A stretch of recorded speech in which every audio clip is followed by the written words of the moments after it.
Halo semua, perkenalkan nama saya Apri. Pada video kali ini kita akan membahas mengenai rumus array.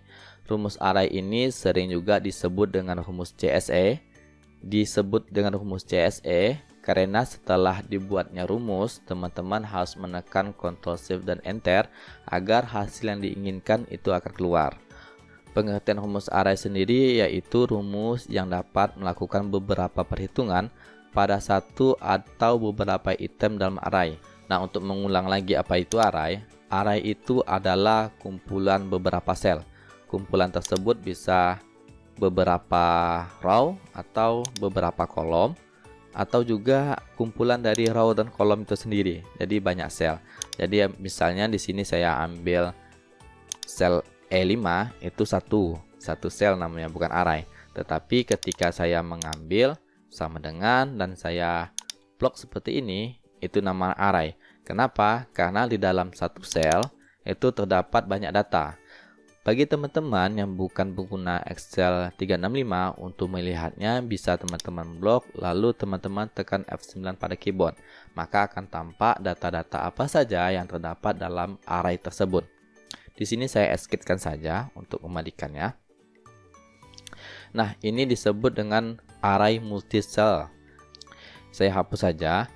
Nah, saya contohkan di sini, apabila kita ingin mengetahui berapa sih total penjualan keseluruhannya, biasanya kita akan mengalihkan terlebih dahulu berapa sih jumlah yang terjual, kita kalikan dengan harga unit tersebut.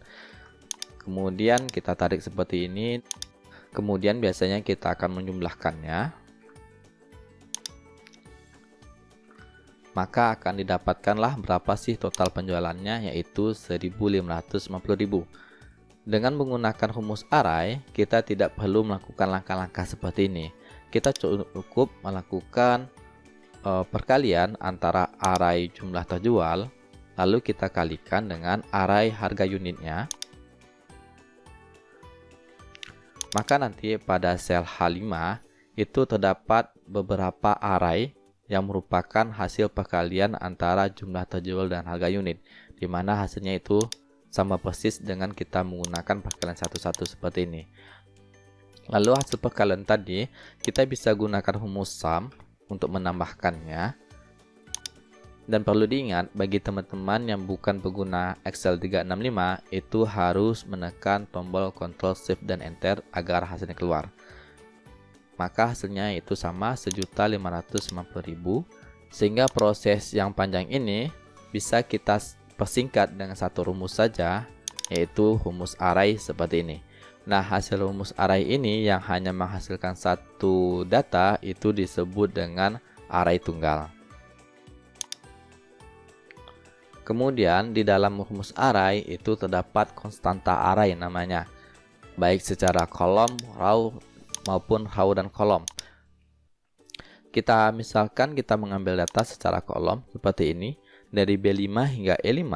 Apabila kita blok dan kita menekan tombol F9 pada keyboard, maka akan terlihat konstanta arraynya, di mana akan diapit dengan tanda tutup kurawal dan buka kurawal, dan setiap kolom itu biasanya dibatasi dengan garis miring. Ini bentuknya untuk kolom. Sedangkan apabila kita memilih row, jadi kita tarik seperti ini dari B5 hingga B7, kemudian saya tekan F9 pada keyboard, maka untuk row itu datanya akan dipisahkan dengan tanda titik koma. Nah, tanda titik koma atau garis miring ini tergantung dari setting regional teman-teman, di mana settingan regional Indonesia maupun bahasa Inggris itu mempunyai konstanta array dengan pemisah kolom dan row itu berbeda-beda bentuknya. Lalu misalnya kita mengambil data secara row dan kolom, jadi kita ambil data seperti ini dari B5 hingga E7, lalu kita lihat dengan menekan tombol A9, maka di sini data akan mengambil secara kolom dulu 1, 2, 3, 4, lalu kita akan masuk ke row-nya, dipisahkan dengan titik koma, lalu masuk ke 5, 6, 7, 8 dan seterusnya. Nah, kenapa kita harus memahami konstanta array? Karena konstanta array ini bisa menggantikan array yang tersimpan.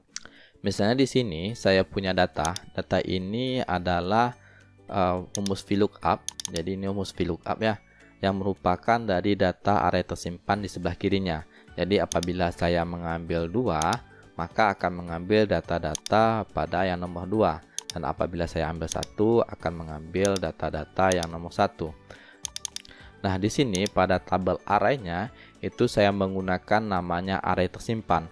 Array tersimpan ini apabila kita hapus seperti ini, maka akan menghasilkan error NA karena datanya sudah terhapus atau array yang tersimpannya sudah terhapus. Nah, kita bisa menggunakan konstanta array. Ini sebelumnya untuk tabel array-nya kita hilangkan dulu absolute cell-nya, F4 pada keyboard, kemudian kita tekan F9 pada keyboard, lalu kita enterkan. Maka ketika kita menggunakan konstanta array pada tabel array ini, kita tidak memerlukan lagi array tersimpannya. Cukup kita hapus dan rumus sebelumnya cukup kita tarik seperti ini, sehingga kita bisa mengambil datanya seperti ini. Kita ambil 2, maka akan terambil data Budi, dan apabila kita mengubah ke 3, maka akan terambil data pada nomor 3. Sedangkan untuk sintak konstanta array sendiri, di sini saya menggunakan sebuah rumus yaitu sum dari sel B12 hingga D12 yang ini ya. Data ini 478 lalu dikalikan dengan 1, 2, dan 3. Rumus tersebut akan menghasilkan 42. Jadi 42 ini adalah rumus yang sama dengan sebelah ini. Nah, yang pertama sintak ini kita bisa masukkan sebuah rumus atau fungsi. Di sini contohnya yaitu rumus sum. Kemudian di dalam array juga kita bisa gunakan array tersimpan. Di sini array tersimpannya yaitu pada B12 hingga D12 yaitu 478. Kemudian bisa kita gunakan juga dalam bentuk operator. Jadi di sini operatornya ada pengalian. Kemudian kita bisa juga gunakan dalam bentuk konstanta array. Di sini konstanta array-nya yaitu nilai 1, 2, dan 3 secara kolom. Yang perlu diperhatikan di sini bahwa terjadi perkalian terlebih dahulu, perkalian antara B12 hingga D12 dan perkalian dengan angka 1, 2, dan 3. Untuk B12 dan D12 itu terdapat 3 data dan untuk konstanta array-nya juga terdapat 3 data. Kita tidak bisa mengalihkan hanya 2 data seperti ini. Jadi hanya data B12 dan data C12 lalu kita kalikan dengan 3 data yang kita buat dalam konstanta array. Apabila kita melakukan itu, hasilnya akan menghasilkan error NA seperti ini. Jadi memang harus sama banyak nilai yang akan kita lakukan argumennya, sehingga hasilnya akan terlihat. Dan jangan lupa untuk menekan Ctrl Shift dan Enter apabila teman-teman bukan pengguna Excel 365. Untuk contoh-contoh bagaimana rumus array kita bahas di pertemuan selanjutnya. Assalamualaikum warahmatullahi wabarakatuh.